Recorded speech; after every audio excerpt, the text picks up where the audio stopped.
Along an old stretch of highway just outside Toronto, there stood a weathered diner called the Maple Leaf Diner. Its sign, once bright red with a glowing neon maple leaf, now flickered weakly, buzzing on and off like it could die at any moment. Truckers passing through, late shift factory workers, and even a handful of broke university students kept the place alive. Not because it was classy, it wasn't. Grease stains on the counter told stories older than most of the staff, but the food was cheap, the coffee was strong enough to wake the dead, and in Canada's biting winters, heat and familiarity were sometimes all that mattered. That morning, snowmelt trickled off the roof, dripping onto the salt-stained pavement outside. The rush of cars on the highway blended with the hiss of the diner's grill, the clatter of plates, and the low hum of half-asleep customers, and in the middle of it all moved a young woman, balancing trays as if she had 3 arms instead of 2. Her name was Emily Parker. At 23, she looked too young to be carrying that much weight both literally and figuratively. Her hair was tied in a loose ponytail, an apron hugged tight around her waist, and most noticeable of all, her left hand was wrapped thick in bandages. Every time she brushed against a table edge or caught a cup wrong, a flash of pain crossed her face. Quickly hidden behind a smile, Emily was good at hiding pain. It had become a kind of armor. She needed this job. She needed every shift, every tip, every single dollar. Rent didn't care about broken bones, and bills didn't vanish just because you wanted to rest. Behind the counter, a man leaned lazily against the register, smirking as if the entire diner existed for his amusement. His name was Rick Dawson, the manager. His voice carried easily through the room, sharp, commanding, always on edge. "Pick it up, Emily. Don't keep them waiting," he barked. Heads turned. A couple of customers frowned, watching the bandaged waitress rush to obey. At one table, 2 women in business suits whispered under their breath, "She shouldn't even be working with that hand," one murmured. "Tell that to Rick," the other replied. "That man's a wolf, always on her case. I don't know how she puts up with it." Emily heard them. She always heard. Pity, laughter, whispers, it all soaked into her skin like cold rain. But she kept moving. She carried coffee mugs in her right hand, balanced plates against her hip, whispered polite greetings and apologies. If she slowed, Rick pounced. If she stopped, she wouldn't just lose her shift, she'd lose her job. Hours dragged. The heat from the kitchen pressed heavy against her back. Her good arm ached from carrying too much alone. At one point, while rushing past table 6, she stumbled into Rick himself. A glass of water tipped, splashing across his shirt. The diner went silent. Rick leaned in close, so near she caught the bitter scent of stale coffee on his breath. "Clumsy again," he hissed. Looking for excuses now, Emily stammered an apology, reaching with her good hand for a towel. But Rick snatched it away before she could touch it. His grin was cruel. A private little signal just for her. And Emily understood what it meant. This wasn't about the spill. It was about control. What no one else knew was that weeks earlier, Emily had overheard something she wasn't supposed to. She'd stayed late, cleaning tables after close, when she heard Rick's voice through the thin office door, bragging, laughing, talking about money being skimmed from the register. At first, she thought she had misheard. But when she pressed her ear closer, every word was crystal clear. Rick was stealing. And when he stepped out of the office that night and found Emily frozen in the hall, he hadn't hesitated. His hand shot out, twisting her wrist until something cracked. She dropped to her knees in pain, gasping. He sneered down at her, whispering, "Clumsy, huh? Better keep it that way. Say a word and you'll lose more than your job." Now, weeks later, Emily worked with her left hand wrapped tight in bandages, the injury painted as her incompetence. Customers pitied her. Rick tormented her. And still, she endured, because she didn't see another choice. By the end of that shift, she was trembling, leaning against the counter for support. Her whispered thank yous to departing customers were little more than breath. She prayed silently no one would notice the tears threatening to fall. But someone did notice. At a corner booth near the window, an older man sat quietly, a mug of black coffee steaming before him. His white hair was cut short, his jacket worn at the seams, his boots scuffed from years on the road. Most thought he was just another retiree, a war veteran maybe, passing his time in a cheap diner. Folks even called him the vet without ever asking his real name. But that man wasn't just any customer. His name was Henry Whitmore, and he was the true owner of the Maple Leaf Diner. For years, Henry had chosen to stay undercover. He believed you learned the truth about people when they thought no one important was watching. And what he saw in Rick and in Emily was beginning to disturb him deeply. That morning, Henry stirred his coffee slowly, eyes fixed on Emily as she limped through the diner. He'd been watching her for weeks, noticing how she worked harder than anyone else, noticing how Rick singled her out again and again. But now, with her hand wrapped in thick bandages, with every tray a battle and every smile carved out of pain, Henry felt something tighten in his chest. At the next booth, two young men whispered loud enough for him to hear. That manager's got it out for her. Yeah, I've seen the others slack off plenty. He never says a word to them, just her. Henry's jaw clenched. He'd run businesses long enough to recognize when something was rotten, and this smelled like more than just a bad manager. He set his mug down, eyes narrowing. Rick might think he was untouchable, but Henry Whitmore had built his life on reading men like him, and something told him this was only the beginning. Emily's bandaged hand wasn't just the result of some clumsy accident with a tray or a slip on the icy pavement, though that's what Rick had told anyone who asked. The truth behind the injury was far darker, a secret that pressed against her ribs like a weight too heavy to carry. It had happened 3 weeks earlier, late at night after closing. The Maple Leaf Diner had gone quiet, the hum of the refrigerators the only sound left in the building. Emily had stayed behind to wipe down the tables. Rick's order, of course. He always found ways to make her stay later than the others. She was tired, her feet swollen inside cheap shoes, when she heard laughter from the back office, Rick's voice. At first, she ignored it, assuming he was on the phone. But as she moved closer to the kitchen, the words grew clearer. Easy money, man. Cash never makes it to the books if you know what you're doing. Emily froze. She could hear the scrape of a chair, another man chuckling. Rick's tone dropped lower, conspiratorial. Boss is never round. He trusts me, idiot. I skim a little every week. Blame it on the wait staff. They can't prove a thing. Emily's stomach turned. She hadn't meant to eavesdrop, but her ears locked onto every word. The missing cash, the false reports, the blame shoved onto workers like her. It all snapped into focus. Her heart hammered against her chest as she realized what she'd stumbled into. A floorboard creaked under her shoe. The laughter stopped. Rick's voice cut through the silence like a blade. Who's there? Before she could step back, the office door swung open. Rick filled the frame, his eyes narrowing when he saw her frozen in the hallway. Well, his grin stretched, but there was no humor in it. Look what we've got here. I didn't mean to, Emily stammered. He was on her into strides. His hand shot out, grabbing her wrist so hard she gasped. With a sudden, vicious twist, pain exploded up her arm.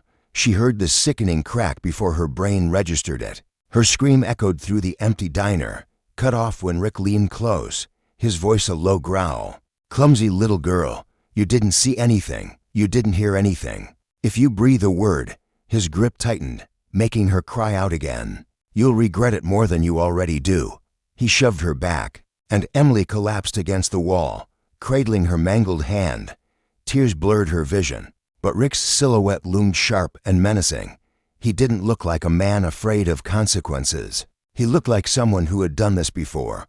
The next morning, Rick's version of the story was simple. Emily had slipped in the kitchen and fallen. Her wrist? Just bad luck. He told it with such confidence. Most people accepted it without question. Most but not all. Since that night, Emily had worked every shift with her injury hidden beneath layers of gauze and painkillers. She didn't dare go to the police. What could she prove? Rick held the schedule, the keys, the trust of whoever owned the diner. And Emily? She was just another waitress with bills piling up and a brother in university who depended on her. Every day, Rick found new ways to remind her of her place. A burned order, her fault. An empty ketchup bottle, her fault. The cash drawer coming up short, definitely her fault. He documented everything, writing employee error across reports like it was her middle name. And whenever she tried to defend herself, he smiled that cruel smile, the one that said, remember your wrist.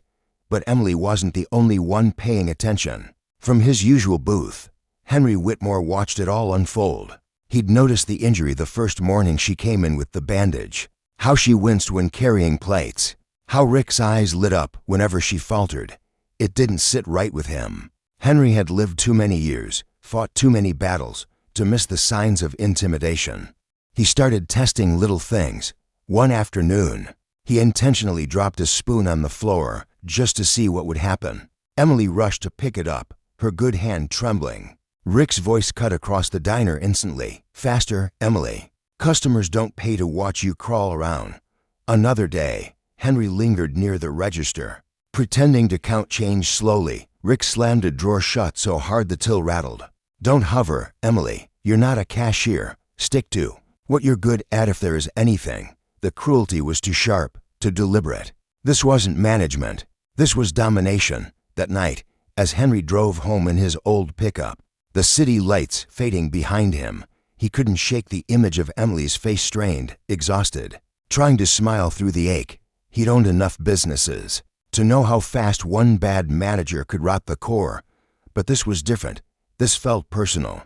Henry thought back to his years overseas, serving with the Canadian Forces. He remembered the faces of young recruits, faces like Emily's, trying to hold strong while carrying burdens too heavy. He'd sworn to himself long ago that if he ever had the power to protect, he would. Now, as the true owner of the Maple Leaf Diner, hidden behind the mask of an ordinary customer, Henry realized his time to act was coming. Rick Dawson thought he had buried his secrets deep. But secrets, Henry knew, had a way of clawing to the surface. And Emily's broken hand was only the beginning. The Maple Leaf Diner had a narrow hallway behind the kitchen, lined with boxes of supplies and a door that led to the manager's office. Few employees liked stepping inside. The air there always felt stale, heavy with the sour scent of old coffee and cigarette smoke clinging to the walls. Rick treated that office like a throne room, a place where he ruled without question. To most, it was off limits. But Henry Whitmore wasn't most. One Wednesday morning, the diner buzzed with its usual chaos. Orders shouted over the hiss of frying bacon, customers demanding refills, boots stamping snow onto the floor mats. Rick was busy berating a new cook for oversalting the soup. Emily darted from table to table, her movements quick but shaky, her good hand clutching a tray like a lifeline. Henry took the opportunity. He slipped away from his usual booth and moved down the hall, walking like he belonged there. Years in, the military had taught him that confidence was half the disguise. The office door was unlocked. That was Rick's arrogance. He never imagined anyone would dare enter his domain. Inside, the room was dim, lit by a single lamp on a battered desk. Papers were stacked haphazardly, receipts spilling from folders, a ledger open as if abandoned. Mid-calculation, a corkboard hung on the wall, covered with notes, schedules, and a few pictures from staff parties where everyone smiled but Rick. Henry closed the door softly behind him. He started with the desk. The ledger pages were a mess, numbers scribbled in pencil, some suspiciously erased and rewritten. The sales figures didn't match what Henry knew from simply watching the flow of customers each day. For a diner as steady as Maple Leaf, the numbers were too low, too inconsistent. Beside the ledger lay a stack of disciplinary reports, all stamped with the same name at the top, Emily Parker. Henry picked one up, scanning the accusations: failure to clean properly, customer complaint, mishandling cash. Each report ended with Rick's signature, sharp and aggressive. The dates stacked one after another like a campaign of harassment, building a paper trail designed to bury her. Henry's lips pressed into a thin line. He had suspected Rick was framing her, but this was blatant. A drawer squeaked open under his hand, revealing envelopes stuffed with receipts and wads of cash clipped together. Henry thumbed through them quickly. Some receipts matched the ledger, others didn't appear at all. The missing totals were substantial, not just a few dollars skimmed, but hundreds each week. It wasn't incompetence. It was theft, systematic, calculated. And if Rick was bold enough to break Emily's wrist to keep her silent, what else was he capable of? The sound of footsteps in the hall snapped Henry's head up. For a split second, his pulse surged like It had years ago in combat zones, when discovery meant more than embarrassment, it meant death. He slid the drawer shut, tucked the report back under the stack, and stood as the doorknob rattled. "Who the hell?" Rick's voice sliced into the room, but it died when he saw who stood there. Henry didn't flinch. He leaned casually against the desk, one hand on his coffee mug like he'd simply wandered in. "Door was open," he said calmly. "Thought I'd have a look." Rick's eyes narrowed. "This is a staff-only area." "Then maybe you should lock it," Henry replied evenly, his tone carrying that quiet authority of a man who'd stared down worse than an angry manager. Anyone could wander in, might see something they shouldn't.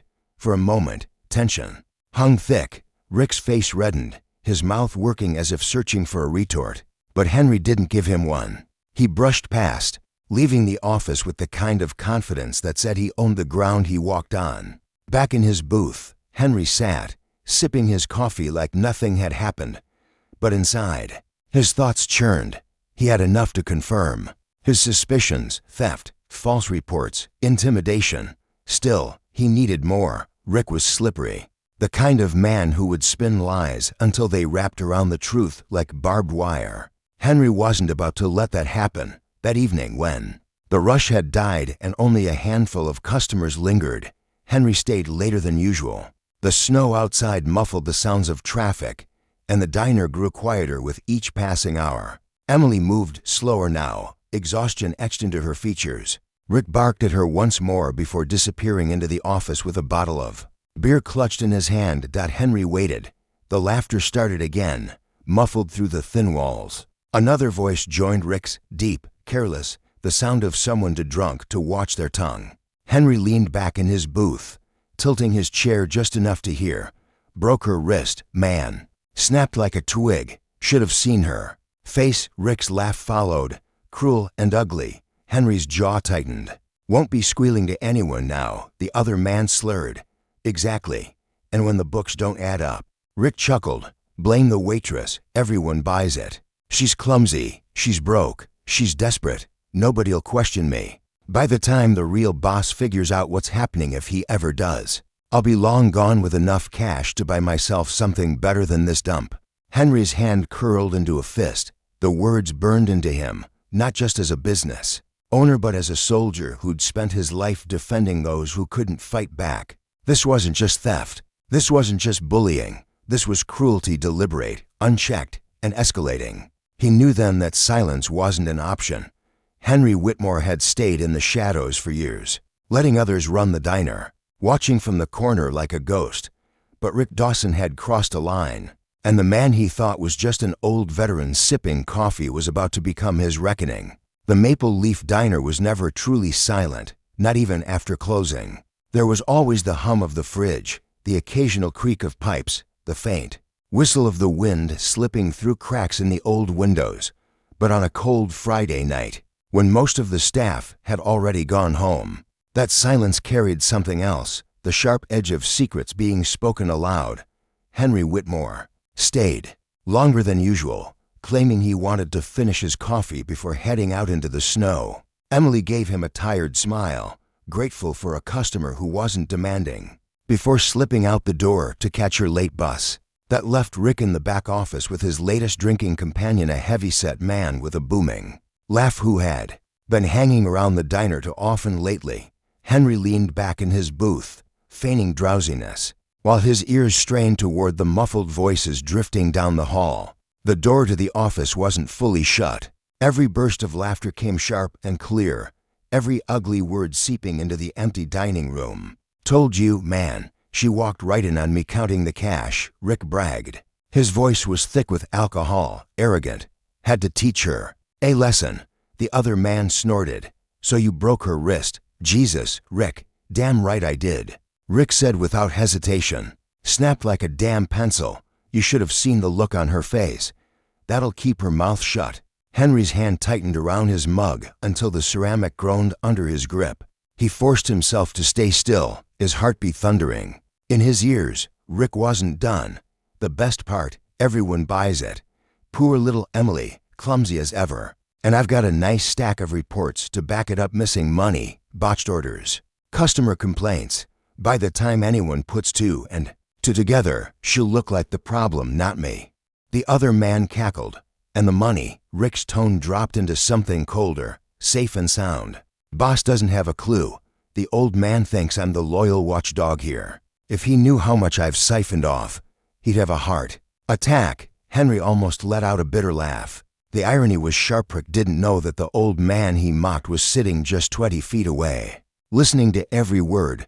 But it wasn't just the theft. It was the violence, the cruelty, the absolute lack of remorse in Rick's voice. Henry had seen that kind of darkness before. Overseas in dusty towns where bullies thrived until someone stronger stood up. He had promised himself he would never look away again. Henry slid his phone from his coat pocket, careful not to make a sound. With steady hands, he tapped the recorder app and set it on the table. Every word from the office filtered clearly enough. Rick's confession, his friends' laughter, the clink of beer bottles sealing the evidence. "Got a plan," Rick continued, his voice slurred, but sharp enough. "In another month, I'll have enough skim to walk. Let Emily take the fall. Hell, maybe I'll even fire her first. Say she's unstable. Everyone'll believe it after the reports." The other man whooped with laughter. "Cold-blooded, brother, cold-blooded." Henry ended the recording and slipped the phone back into his pocket. That was enough. More than enough. He rose slowly from the booth, joints creaking. But there was no weakness in his stride. He walked past the kitchen, pausing at the edge of the hallway. For a moment, he considered storming into the office right then, grabbing Rick by the collar and dragging him out into the snow. The urge burned in him, raw and fierce, but he stopped himself. Timing mattered. Evidence mattered. If he confronted Rick now, in a drunken haze, the man might twist the story or destroy the papers before police could act. Henry had learned patience in the military, the art of waiting, of choosing the perfect moment to strike, and he would wait just a little longer. Still, he couldn't resist one small move. He stepped closer to the office, just within the light spilling from the half-open door. When Rick's companion noticed him, his laughter faltered. Rick turned, eyes bloodshot, face flushing with annoyance. "The hell are you doing back here?" Rick barked. Henry's expression was calm, unreadable. "Just stretching my legs," Rick sneered. "Place is closed. Customers should be gone by now." Henry held his gaze for a long moment. His voice came low, steady, the voice of someone who didn't bluff. "Careful what you say when you think no one's listening. Words have a way of coming back around." For the first time, Rick hesitated. His smirk faltered, a flicker of unease crossing his face before he covered it with a scoff. "Whatever, old man. Go finish your coffee." Henry didn't move until he saw the shift in Rick's posture, that tiny sliver of doubt worming into the manager's arrogance. Then he turned, walking away with deliberate calm, though inside his blood still boiled. Back at his truck, parked beneath a halo of flickering streetlight, Henry sat in the driver's seat for a long time, the recording safe in his pocket. The cold air seeped in through the cracked window, but he barely felt it. His mind was sharp, alive with plans. Tomorrow, he would stop being a shadow in his own business. Tomorrow, Rick Dawson would learn that the old man with the coffee wasn't just another face in the diner. Henry Whitmore was the owner, and he was done watching. Saturday mornings at the Maple Leaf Diner were the busiest of the week. The smell of bacon and maple syrup spilled into the frosty air as families crowded the booths. Hockey fans filled tables before games, and truckers stopped in for strong coffee before hitting the highway. It was the kind of morning when the diner's heartbeat was loudest. Rick strutted through the chaos like a general on parade, barking orders, slamming tickets onto the line, snapping at Emily when she struggled to balance her tray with her injured hand. He wore arrogance like a second skin. Henry Whitmore sat in his usual booth, coffee steaming in front of him. But unlike other mornings, there was no quiet patience in his gaze today. His eyes burned with purpose. He waited until the rush reached its peak, when nearly every seat was filled, the clatter of dishes and chatter of customers forming a perfect backdrop. Then he rose, steady and deliberate, and walked to the center of the diner. "Excuse me, everyone," he said, his voice carrying above the noise. Years in the service had taught him how to project authority without raising his tone. Conversation slowed, then stopped, as heads turned toward the tall, silver-haired man standing near the counter. Rick frowned, irritation flashing across his face. "Sit down, old man. You're not in charge here." Henry's gaze locked on him, unwavering. "That's where you're wrong." The words hung in the air, a quiet thunder that made the room still. Emily froze by the coffee station, her eyes widening. The cook peeked out from the kitchen. Henry reached into his coat pocket and pulled out a folded document. He laid it on the counter with calm precision. "My name is Henry Whitmore. I am the owner of the Maple Leaf Diner." A collective murmur swept through the room.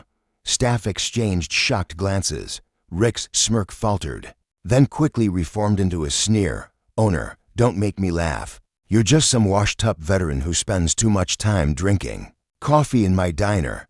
Henry tapped the document. "Incorporation papers, lease agreements, bank records, every signature here is mine." His eyes never left Rick's. "You've been stealing from me. More importantly, you've been terrorizing my staff." Gasps rippled through the room. Emily clutched her bandaged hand to her chest, tears threatening her eyes. Rick barked a laugh, but it rang hollow. "You've got nothing. You can't prove a thing." Henry's reply was quiet, lethal. "I can, and I already have." He placed his phone on the counter, pressed play, and let Rick's own voice spill into the diner. The recording filled the space. Rick bragging about breaking Emily's wrist, mocking her, confessing to theft, planning to frame her. The diner fell utterly silent. The sound of Rick's cruelty echoed louder than the busiest breakfast rush ever. When the recording ended, all eyes turned to Rick, his face drained of color, then flushed red with rage. "You set me up," he hissed, stepping toward Henry. Henry didn't move. "You set yourself up." Rick lunged, but before he could reach Henry, two uniformed officers stepped through the door. Henry had called them early that morning, giving them the evidence they needed. The timing was deliberate. "Rick Dawson," one officer said firmly, "you're under arrest for assault and theft." Rick spun, eyes wide. "This is bull." His protest was cut off as the officers grabbed his arms, twisting them behind his back. The clink of handcuffs snapped through the diner. Customers whispered, some openly glaring at Rick, others shaking their heads. The cook muttered, "Knew something was off with that guy." Emily stood frozen, tears streaking down her cheeks, relief, disbelief, and fear all battled in her expression. Henry stepped toward her, his voice softening. "It's over, Emily. You're safe now." Rick struggled as the officers hauled him toward the door. His eyes locked on Henry, full of venom. "You think you've won, old man? You don't know who you're messing with." Henry met his glare, unshaken. "I've dealt with worse men than you in worse places, and I'm still standing." The door slammed shut behind the officers, leaving the diner buzzing with the aftershock. For a long moment, silence hung heavy. Then, slowly, the room erupted not with panic, but with applause. Customers clapped, some even cheering. The sound filled the diner, bouncing off the walls, a wave of support washing over Henry and Emily. Henry raised a hand, quieting the room. "This diner has stood as a place for community, for hard work, for respect. That ends today. I won't allow anyone to abuse the people who make this place what it is." His gaze moved to the staff, resting on Emily. "You've been carrying a weight no one should have to bear. You're not weak. You're not clumsy. You're stronger than you know." Emily's lip trembled, but she nodded, wiping her tears. For the first time in months, she felt the ground steady beneath her feet. Henry turned back to the crowd. "From this day forward, this diner is under new management, my management, and it will be run with honesty, respect, and dignity." The applause swelled again, louder this time, and Henry felt a rare warmth spread through his chest. He had faced down enemies across the world, but this moment defending one woman, one diner, one community felt just as important. Rick Dawson was gone. The Maple Leaf Diner had its heart back, and Henry Whitmore was no longer a shadow. He was home. Winter in Ontario was long, but eventually the first hints of spring broke through the frost. Snow melted into slush, and the maples lining Main Street dripped with the promise of warmer days. Inside the Maple Leaf Diner, change was already in full bloom. Rick Dawson was gone. His name, once muttered with dread in the staff room, was now only spoken in past tense, usually with a shake of the head or a bitter laugh. The police investigation moved quickly, with Henry's recordings, the forged reports, and testimony from Emily and others. Rick had no ground to stand on. Theft, assault, fraud, it all stacked against him like a crumbling house of cards. For the first time in months, the diner breathed easy. Emily Parker, though still wearing a brace on her wrist, carried herself differently. She smiled more, even, laughed when customers cracked jokes. The shadows under her eyes faded as the fear loosened its grip. Henry had insisted she take lighter duties while she healed, moving her to the register and front counter. She resisted at first, not wanting to seem fragile, but Henry reminded her gently, strength isn't in pushing past pain, it's in knowing when to rest. And Emily listened because for the first time, she felt like someone was truly on her side. The regulars noticed the change too. Customers who once muttered about slow service now complimented the friendly atmosphere. Tips grew more generous. The diner felt lighter, brighter, alive again. On a Saturday morning, weeks after Rick's arrest, the place was packed. The smell of fresh coffee filled the air. Pancakes sizzled on the griddle, and sunlight poured through the big front windows. Henry stood behind the counter, sleeves rolled up, helping the staff by wiping down mugs and greeting customers as they came through the door. It wasn't the work of an owner who had to, it was the work of a man who wanted to order up. The cook called, sliding plates onto the pass-through. "Got it," Emily said, moving to grab them. She hesitated, then looked at Henry with a grin. Old habits die hard. Henry chuckled. "Careful with that wrist. No heroics." She rolled her eyes but smiled wider. It was the kind of smile that had been missing for far too long. As the morning rush quieted, Emily slipped into the booth across from Henry during her break. She set her coffee down and leaned forward. "I never said thank you. Not really." Henry waved her off. "You don't owe me thanks." "Yes, I do," she insisted. Her voice softened. "You didn't just stop him. You gave me back my life. If you hadn't been here, if you hadn't cared enough to listen." She trailed off, shaking her head. "I don't even want to think about where I'd be." Henry met her eyes, steady and kind. "The fault was his, not yours. Never forget that." Emily blinked back, tears nodding. For the first time in months, she believed it. Across the diner, a customer called out for a refill, and Emily rose, smiling. She moved with a quiet confidence, her steps no longer heavy with dread. Henry watched her go, pride settling deep in his chest. Later that afternoon, as the last lunch customer left and the staff began cleaning up, the cook leaned over the counter. "Boss, gotta say it feels good again, working here. Place finally feels like a diner should." Henry smiled faintly. "That's the goal." When the others had gone, Henry lingered in the empty dining room.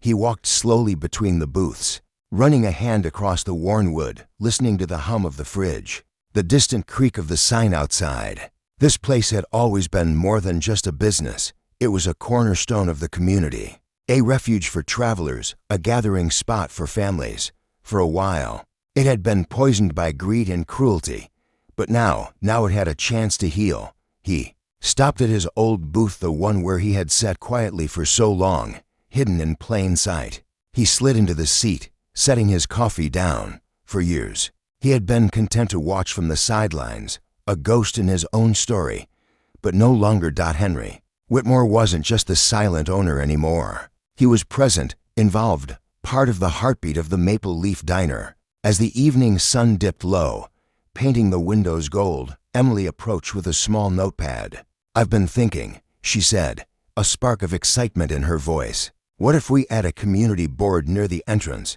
somewhere people can post local events, job listings, even just little notes of encouragement? Make this place more than a diner, make it a hub again." Henry's smile widened. "That's a fine idea." Emily grinned. "Then I'll take care of it. Consider it my project." Henry nodded, feeling something stir in him that had been missing for years. Hope, continuity, legacy. The Maple Leaf Diner was alive again, not because of him alone, but because of the people who filled it, the Emily Parkers of the world, fighting battles others didn't see until someone chose to stand beside them. As he sat back, watching the lights flicker, on outside, Henry felt a quiet peace settle over him. He had fought many wars in his lifetime, some abroad, some within himself. But this battle, fought in a small-town diner against one man's cruelty, reminded him of something he had nearly forgotten, that courage wasn't always about guns and uniforms. Sometimes it was about standing up in the right place, at the right time, for the right people. The Maple Leaf Diner would go on. Emily would heal, and Henry, for the first time in a long time, felt at home not just in a building, but in a community. A new beginning had arrived.